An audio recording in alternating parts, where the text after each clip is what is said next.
नमस्कार। विचार एवं अभिव्यक्ति में आज का हमारा टॉपिक है पुस्तक समीक्षा। स्टूडेंट्स, हम कोई फिल्म देखने जाते हैं, कोई पिक्चर देखने जाते हैं, तो घर पर आकर उसकी समीक्षा करते हैं कि पिक्चर की ये बात मुझे बहुत अच्छी लगी, ये बात मुझे अच्छी नहीं लगी, ये सीन बहुत अच्छा था, इसमें मज़ा आ रहा था, हाँ इससे कुछ सीखने को मिल रहा था। बस यही बात होती है साहित्य में। कोई कहानी, नाटक, निबंध, काव्य रचना, इन सब को हम पढ़ने के बाद हमारे मन में उस कहानी, नाटक, निबंध के लिए कुछ न कुछ विचार अवश्य आते हैं। उसके बारे में अच्छे विचार भी आते हैं, बुरे विचार भी आते हैं। तो उन विचारों को हम समीक्षा के तौर पर लेख के रूप में प्रस्तुत करें, उसे ही समीक्षा कहते हैं। मतलब उसकी अच्छाई भी और उसकी बुराई भी।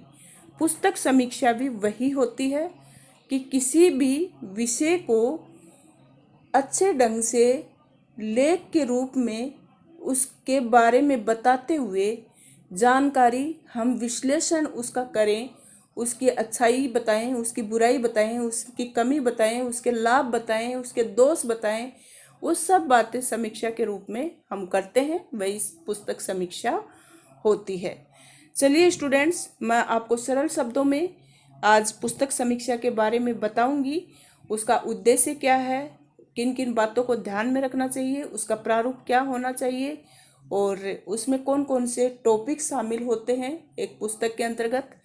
तो वीडियो को अंत तक देखें ताकि एग्ज़ाम में पुस्तक समीक्षा के लिए अगर कोई टॉपिक आता है तो पूरे मार्क्स आपको आ सकें। वीडियो अच्छा लगे तो लाइक करना ना भूलें, शेयर करें, चैनल को सब्सक्राइब करें। चलिए स्टूडेंट्स, शुरू करते हैं। सबसे पहले मैं बताने जा रही हूँ कि पुस्तक समीक्षा होती क्या है। कभी ना कभी आपने पुस्तकें पढ़ी होंगी, कविताएं, कहानियाँ, लेख आपने ज़रूर पढ़े होंगे। पुस्तक को पढ़ने के बाद पुस्तक के बारे में बताना पुस्तक की समीक्षा कहलाता है। तो जो भी हम कोई भी कविता पढ़ते हैं, कहानी पढ़ते हैं, निबंध, उपन्यास जो भी पढ़ते हैं, उसके बारे में पढ़ने के बाद हम जो भी बात बताएं उसको लिखकर प्रस्तुत करना ही पुस्तक की समीक्षा कहलाती है। ये किसी को पुस्तक को पढ़ने या न पढ़ने के लिए प्रेरित करती है। किसी किताब, लेख, कहानी पर आपकी प्रतिक्रिया होती है जो अच्छी या बुरी हो सकती है। इसे पुस्तक समीक्षा में बताया जाता है। तो आपकी प्रतिक्रिया उसके प्रति अच्छी भी हो सकती है, बुरी भी हो सकती है। यही पुस्तक की समीक्षा कहलाती है। पुस्तक समीक्षा से पाठकों को पुस्तक के विभिन्न पहलुओं की जानकारी मिलती है। तो समीक्षा करने के बाद में ये पता चल जाता है कि पुस्तक कैसी है। पाठकों को उसकी पूरी जानकारी, उसके सारे पहलुओं के बारे में पता चल जाता है। जैसे फिल्म का रिव्यू देखकर ही हम ये जान लेते हैं कि ये फिल्म कैसी है, देखने लायक है या नहीं है, वैसे ही पुस्तक की समीक्षा करने पर यह पता चल जाता है कि इसके सभी पहलू कैसे हैं। किसी पुस्तक की विषय वस्तु, शैली तथा अन्य विशेषताओं का विश्लेषण करते हुए उसकी साहित्यिक समालोचना करना। स्टूडेंट्स, साहित्यिक समालोचना क्या होती है कि उसको लिखकर साहित्य रूप से उसकी अच्छाई और बुराई दोनों बताते हुए विश्लेषण करना साहित्यिक समालोचना होती है। तो यही पुस्तक समीक्षा कहलाती है। सॉरी। पुस्तक समीक्षा के उद्देश्य। पुस्तक समीक्षा लिखने का उद्देश्य ये होता है कि इससे पुस्तक के बारे में पाठकों को परिचय दिया जाता है। पुस्तक समीक्षा के माध्यम से समीक्षक कौन? जो समीक्षा करता है, जो पुस्तक के बारे में पूरी जानकारी बताता है कि वो अच्छी है या बुरी है, उपयोगी है कि नहीं है, तो वो होता है समीक्षक। तो पुस्तक समीक्षा के माध्यम से समीक्षक पुस्तक या पुस्तक की रचनाओं, लेखक के रचना क्रम को स्पष्ट करता है। समीक्षक द्वारा पाठक को पुस्तक से परिचय कराया जाता है। तो समीक्षक का काम क्या होता है कि वो पाठकों तक ये बात पहुंचाए कि पुस्तक का रिव्यू कैसा है और वह अपने लेख से, अपनी समीक्षा से ये जानकारी पाठकों तक पहुंचाता है, जो पढ़ने वाले लोग होते हैं। तो आगे देखो बताया है कि हमें किन बातों को ध्यान में रखना चाहिए। और आपको पता ही है कि आधुनिक काल में भले ही इंटरनेट का जोर है, ई बुक्स का प्रचार प्रसार हो रहा है, इसके बावजूद भी दुनिया भर में पुस्तकों की बिक्री बढ़ रही है। जिनको पढ़ने का शौक है वो तो आज भी बुक खरीद कर पढ़ते हैं, और हम भी पढ़ते हैं बुक। और हम ई बुक से पढ़ें, लेकिन फिर भी हम उसकी समीक्षा, उसके बारे में, लेखक है, कहानी है, रचना है कोई भी, तो उसकी समीक्षा तो हम जरूर करते ही हैं। मुद्रित पुस्तक को पढ़ने के लिए समय की जरूरत होती है। मुद्रित मतलब छपी हुई। पुस्तक पढ़ने के लिए उम्र व स्थान का बंधन नहीं होता। किसी पुस्तक की समीक्षा हेतु निम्नलिखित बातों का ध्यान रखना अनिवार्य है। तो ऐसा नहीं है कि पुस्तक सिर्फ बच्चे ही पढ़ें या बूढ़े ही पढ़ें या जवान ही पढ़ें, उसके लिए उम्र का कोई बंधन नहीं है, और न ही स्थान का कोई बंधन है कि घर पर ही बैठकर पढ़ें या बाहर रोड पर ही बैठकर पढ़ें। जहाँ मन करे वहाँ आप बुक पढ़ सकते हैं। तो निम्नलिखित बातों का ध्यान रखना चाहिए समीक्षा करते समय। कौन कौन सी बातें? पुस्तक का पूर्व अध्ययन करना चाहिए। देखो, बिना आप बुक को पढ़े तो उसके बारे में जानकारी नहीं दे पाओगे।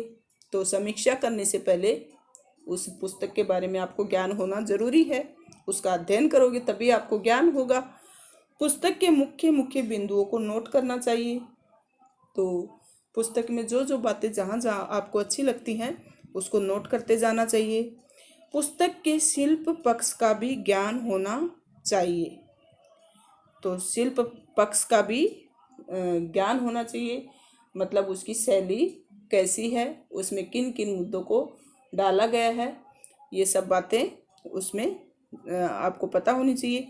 पुस्तक की अच्छाइयों के वर्णन के साथ साथ कमियों को भी उजागर करना चाहिए। उसकी अच्छाइयाँ भी बतानी चाहिए और साथ साथ उसमें कमी क्या है वो भी बतानी चाहिए, तभी तो समीक्षा कहलाएगी। समीक्षा का अर्थ क्या होता है? अच्छाई और बुराई दोनों मतलब उसमें लिखना। लेकिन ये ज़रूरी नहीं है कि किसी पुस्तक में बुराई नहीं है तो भी आप बुराई लिखोगे। आपको ये बताना है कि उसके अंदर आपको कोई कमी दिखाई देती है तो कमी लिखना है, अच्छाई दिखाई देती है तो अच्छाई लिखना है।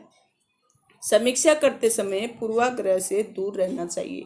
पूर्वाग्रह से दूर रहने का मतलब है कि आपके माइंड में किसी प्रकार का पक्षपात नहीं आना चाहिए, और उस किताब के बारे में किसी दूसरे से कोई बात अगर सुनी है तो वो दिमाग से निकाल देनी चाहिए। आपको अपना ही मतलब लिखना है, जो भी लिखोगे वो अपनी ही तरफ से समीक्षा करनी है। हाँ, तो स्टूडेंट्स अभी हम पढ़ेंगे कि एक पुस्तक समीक्षा का प्रारूप कैसा होना चाहिए। मैं आपको बताने जा रही हूँ कि पुस्तक समीक्षा करते समय एक पुस्तक का सबसे पहले पुस्तक का नाम, फिर लेखक का नाम, फिर प्रकाशन का नाम, पुस्तक की कीमत, और फिर पुस्तक के बारे में जानकारी कम से कम 10-12 लाइन में, फिर पुस्तक से जो भी सीख मिलती है वो लिखनी चाहिए। तो अब मैं एक उदाहरण के द्वारा बताऊं कि आपको पुस्तक समीक्षा किस तरह से करनी है। देखो, हमने यहाँ पर ये लिया है कि पुस्तक का नाम ऊपर नहीं लिखा है, फिर भी आपको लिखना है। जैसे पुस्तक का नाम है जिंदगी की गुल्लक, जो कि किस्से कविताओं के, इसका पूरा ब्यौरा है कि ये कविताओं के बारे में लिखी गई है, और इसकी लेखिका मनीषा श्री, मूल्य 150, और प्रकाशक मतलब ये उसका एड्रेस दिया हुआ है। तो ऐसे आपको प्रारूप तैयार करना है पुस्तक समीक्षा करते समय। तो कोई भी आपको उपन्यास का नाम आ सकता है, कहानी का नाम आ सकता है कि उसकी कहानी समीक्षा कीजिए। तो सबसे पहले जो कहानी है वो लिखोगे, फिर उसके लेखक या लेखिका का नाम लिखोगे, फिर उसकी कीमत लिखोगे, जो पुस्तक है उसकी कीमत लिखोगे, और बाद में उसके बारे में बताओगे। तो जिंदगी की गुल्लक, जैसा कि इस किताब का नाम है, बिल्कुल उसी तरह इसे बनाया गया है। इसे कविता संग्रह कहना इसलिए उचित नहीं होगा इसमें कविताएं तो हैं पर वे अपनी कहानियों के साथ हैं। 21 कविताओं वाली इस किताब में मनीषा ने हर कविता के साथ कविता से भी बड़ा एक ऐसा डिस्क्रिप्शन दिया है जो उस कविता के जन्म लेने की कहानी है। तो यहाँ पर देखो आलोचना भी की है इसके बारे में, या फिर उस कविता में आए जज्बात की जमीन है। ये किताब किसी डायरी की तरह प्रतीत होती है। तो ये जो किताब लिखी है ये डायरी की तरह लगती है, ये कहानी मतलब कविता संग्रह नहीं लगती, जो आपको मनीषा के जीवन और उनकी सोच के भीतर झांकने का मौका देती है। इस लिहाज से पुस्तक का नाम सही प्रतीत होता है कि यह उनके अनुभवों की गुल्लक है। जीवन और उनके अनुभव से जुड़ी ये कविताएं और इनकी कहानी रुचिकर है, पर वे आपके दिलो दिमाग पर गहरी छाप छोड़ जाती हूँ ऐसा नहीं होता। हाँ, इस किताब को पढ़ते हुए आप अपनी ज़िंदगी के किसी बीते हुए लम्हे में ज़रूर पहुँच जाते हैं और उन्हें याद करने लगते हैं, जो पुस्तक को सार्थक बना देता है। तो पुस्तक को पढ़ना इसलिए चाहिए कि आप कहीं ना कहीं इससे जुड़ोगे और आप अपनी ज़िंदगी के किसी बीते हुए लम्हे को आप भी याद करोगे। तो इस तरह से पुस्तक पढ़ने के लिए है। लेकिन पुस्तक की कमी क्या है कि ये कहानी तो रुचिकर है पर आपके दिलो दिमाग पर इतनी गहरी छाप नहीं छोड़ जाएगी। और ये ज़िंदगी की गुल्लक है, मतलब इसका नाम सार्थक हो पा रहा है क्योंकि इसमें जो कवयित्री है उसने कहीं ना कहीं अपने अनुभव, अपने ज़िंदगी के अनुभव इसमें बताए हैं। तो इसके लिए ये इसका नाम सार्थक जान पड़ता है। पुस्तक की लेखिका ने खुद भी स्पष्ट किया है कि ये उनके अंदर की वह आवाज़ है जिसे उन्होंने अपनी डायरी में दबा रखा था।